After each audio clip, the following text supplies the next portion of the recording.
It's the big boy league. That's what happens when, you gotta make sure you give it all every snap. We were fighting. I don't think nobody on that offense was not fighting. I think the defense was fighting. I think it just didn't go their way tonight.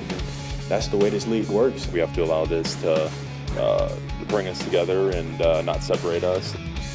Hello, everyone, and welcome to the penultimate episode of the regular season, our 25th year of Inside the Huddle presented by Network Health. We welcome in first-time guest, Packers safety Kitan Oladapo. I know the game against the Ravens is not great, but you did get a pretty good Christmas present with the trip to the playoffs again. How were your holidays? It was good. My family's here. They're here for the game. You love a white Christmas. That's nice. How about you? It was good. It was good. We had my daughter's a year and a half, so we had a good time. It was great. Okay. So let's get the tough part out of the way first. Let's get that done with. Green Bay dropped their third straight game. This one a 41-24 loss to Baltimore Saturday night. Their final home game of the year. Now it's focusing on Week 18 against Minnesota and then the wild card round of the playoffs. When you're coming off a loss, those are always tough days. But like the tape's the tape. We're going to tell the truth. And like I told you guys earlier, everybody has to acknowledge it and accept it for what it is. And then you got to learn from it. And we can't allow ourselves to, or we cannot put ourselves in that situation again. Otherwise, it's going to be the same song and dance. And so there is a lot to take away from it. Some good, some that was not so good. I don't think I saw a team that was flat. I saw a team that we just got beat. We got whipped. What was that film session like on Sunday following the game? We always try to look ourselves in the mirror and be honest with ourselves, take the coaching points and always put a step forward. I think it was just lack of attention to detail, and we just were misaligned too many times. And at the end of the day, regardless of a play call, you have to go out there and execute. So I just think that we got to, go back to the drawing board, just reload and get ready for the Vikings. It's a great way to think about it. It was a rough night, obviously, for the Packers' run defense. Derrick Henry was dominant, rushed for 216 yards on 36 carries and 4 touchdowns. Needless to say, the players in the locker room less than pleased with how that run defense performed. We basically just got our call it like it is. I mean, we knew what they were doing. They ran the ball. We couldn't stop the run. Point blank period. And we got to fix that tomorrow if we want to go past the wild card game in the playoffs. If we don't, we're going to be some right back in Green Bay. It was very difficult. That's not our standard at all. That was very embarrassing, and that's just not us at all. We can't have that. It's the big boy league. That's what happens when you got to make sure you give it all every snap, and stuff like that's going to show up if you don't give it your all. Sitting here, it's embarrassing having the opponent coming into our house and the way they were celebrating and talking to us and just feeling the complacency and the energy on the sideline. And frankly, it's unacceptable. Obviously, Derrick Henry is an all-time running back, but when you watch the tape back, what didn't go right for the run defense? Too many guys out of gaps. We should have tackled them lower.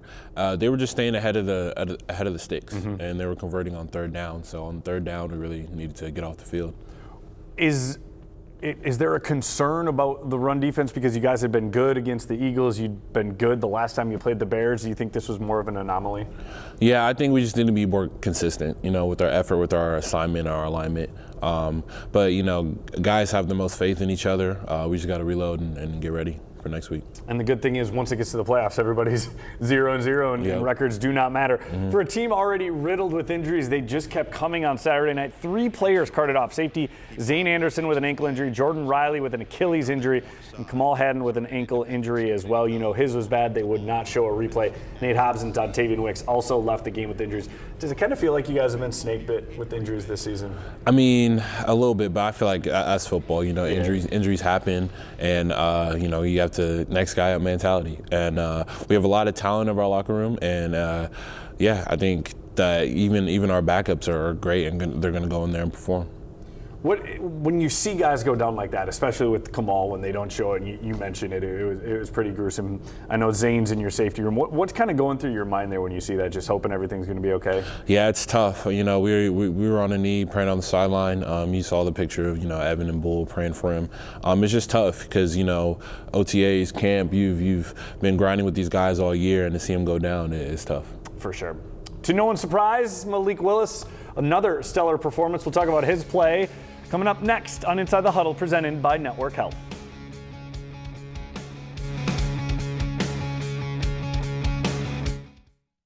Football is fun, and you should play it with joy. I mean, obviously, you want to win the game, and you want to be winning the whole time, but just being out there and playing ball is fun. You know what I mean? I mean, that's so simple, but it is. I mean, this is what we love to do. We've been playing it since we were little kids.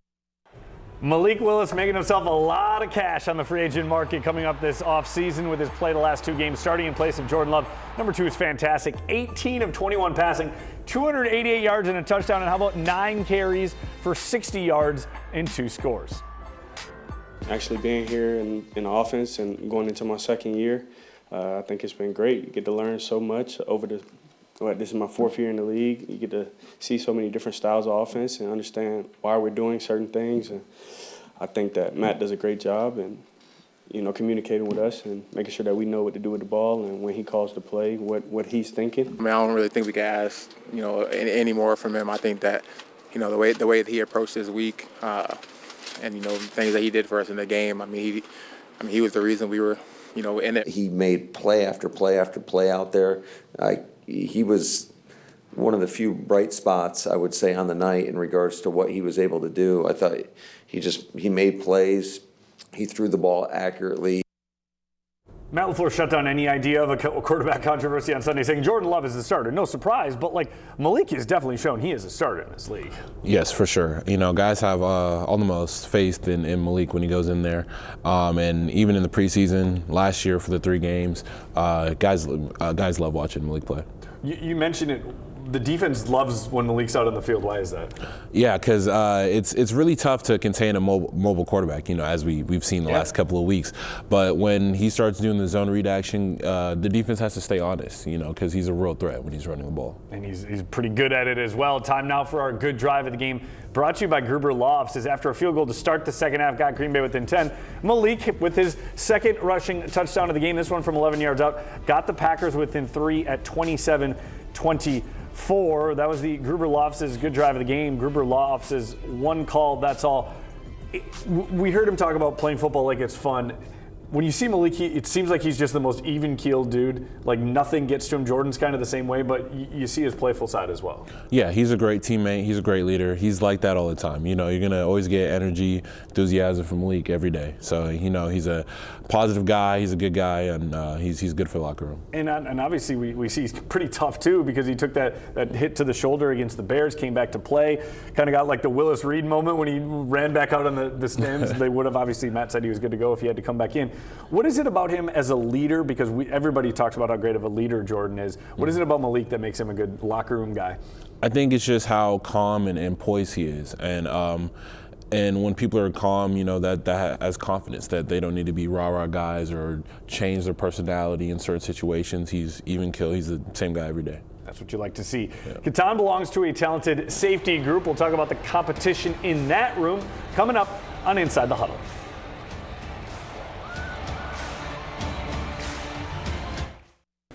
We're back here on Inside the Huddle, presented by Network Health. Your safety room leading the way with turnovers this season. Evan Williams has 3 picks, Xavier McKinney with 2. What do you like most about the way your room has played this season? I think it's just how we address the game. We're physical, a lot of effort, and we're trying to do our best to make the worst day for the quarterback. And we can do that by, getting interceptions, getting sacks, or getting after the ball. So I love watching those guys play. How nice is it for you, because you, Evan, and Bull all came in, you all were rookies last year. How much did that help you guys, learning from a guy like X, who's not exactly old, but he's a vet in this league, and then kind of coming in and being in the same room and learning all together? Yeah, it was great, especially from a guy like X, an all-pro guy like X. Just watching him practice every day, and just the things he does. His football IQ is just so high. He knows what the quarterback wants to do. He knows he's really good with concepts and formations. So when he makes some of these breaks on the ball, I'm like, wow, that's wild. But it was good to have Evan and Bull. Not to be the only rookie in a position group. Ask each other questions, learn off each other, and I feel like we all have different strengths. So it was cool to see what other guys are good at as well. What is X like in the meeting room? X is, he always states his mind, and he doesn't always agree with a coaching point or something. But we're all mature enough, we're all adults to professionals to talk about I see it this way, he sees it that way, and he never shies from giving us young guys coaching points. Maybe you could do it like this, you could do it like that. So yeah, he's a good leader. Yeah, and for the final time this year, the Packers played in front of their home fans at Lambeau. Time for your Network Health Hometown Advantage Health Plan. The Packers finished the season 5-3 at home, started out 3-0, the best win of the year at Lambeau, that Week 14 victory over the Bears on that Keyshawn Nixon end zone pick to win the game. Since they are locked into the 7th seed, Matt LaFleur explained what he thinks about having to go on the road for the playoffs. I think it's the mindset, anytime, any place, anywhere. You just got to be ready to play ball. And can it be more challenging on the road? Absolutely. But I think that's where your preparation comes into play, making sure you're dialed in, focused. The communication can be a little bit of a problem, especially in a playoff type atmosphere. But our guys have been through that. So it's not something that's overly concerning to me as long as we put in the work. Your road record 4-3-1 this season. Do you relish kind of the opportunity of playing the underdog role? Yeah, a little bit. I mean, being from Oregon State, I do. But I think as far as our team, at least for the defense, I think the defense likes going on the road. As far as even being at home, it's going to be loud at home either way. So guys like going into hostile environments and taking over, a different stadium. This is always a question you hear. Do you like making a huge play and getting your home crowd fired up, or do you like making a huge play on the road and hearing a pin drop? I think it's the pin drop, honestly, because guys like making other fan bases mad. So it probably feels better, even though we love Lambeau, but it's probably for sure. I'm gonna guess your answer is you don't have a preference, but obviously it's Chicago or Philly. You kind of, it's revenge in one way or the other. You get revenge from last season, or you get revenge on the Bears, and playing your rival for the 3rd time this year. I don't know. What do you think about that being a possibility? I know it's 1-0. I know Matt LaFleur is 1-0, and we're not looking past the Vikings. I don't prefer either one, honestly. Okay. I just, we just want to go out there and play our best ball. Go out there and execute. Go out there and compete. That's all you can ask for at this point in time. And a reminder, you can follow us on social media. ITH Green Bay on Facebook and Instagram. Inside the Huddle on TikTok. Find us online at ithgreenbay.com, and you can listen to the Inside the Huddle podcast on Spotify and anywhere you get your podcasts. We'll be right back.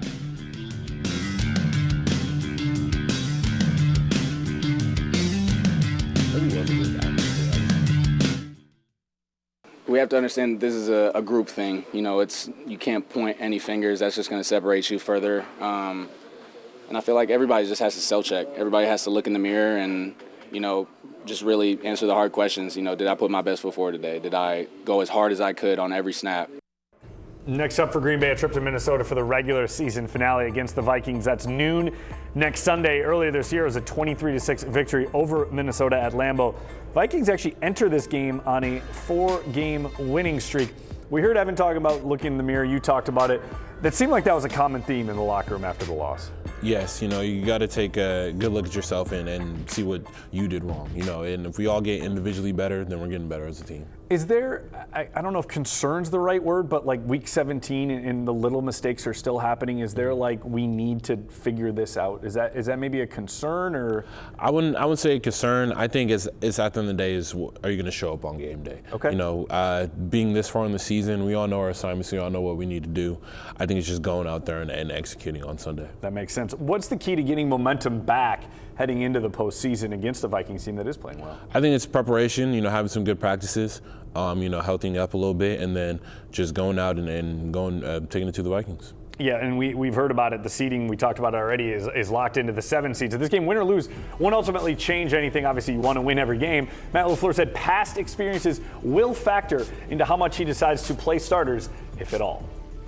I think you're always leaning on past experiences, and certainly it was a tough lesson a year ago in regards to what we lost going into the wild card round.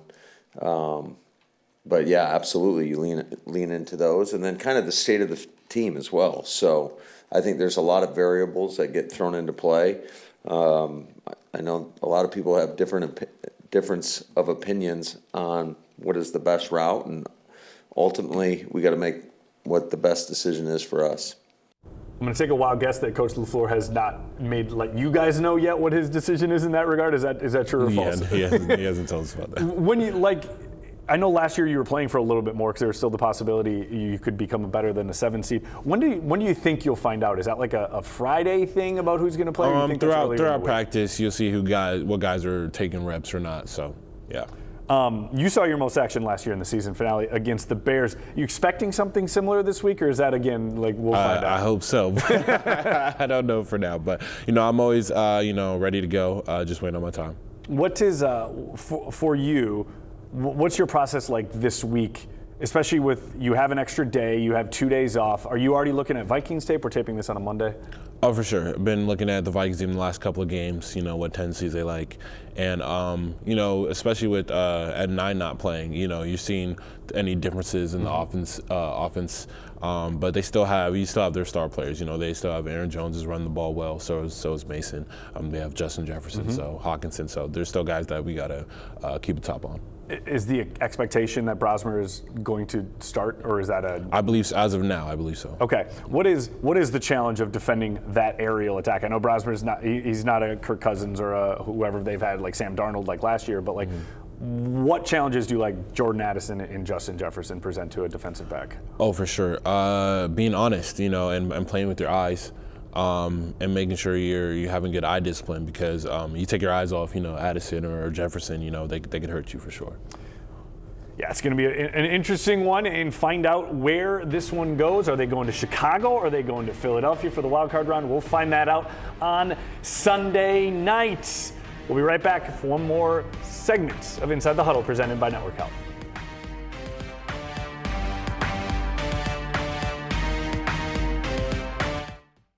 We're back here on Inside the Huddle presented by Network Health. Your second year in the league. I know you didn't play a ton last year because you were dealing with that toe injury coming off the combine. How do you feel like this year's gone for you? Good. Getting back to my old self, getting back to 100%, trying to make, impact on special teams, just doing my job.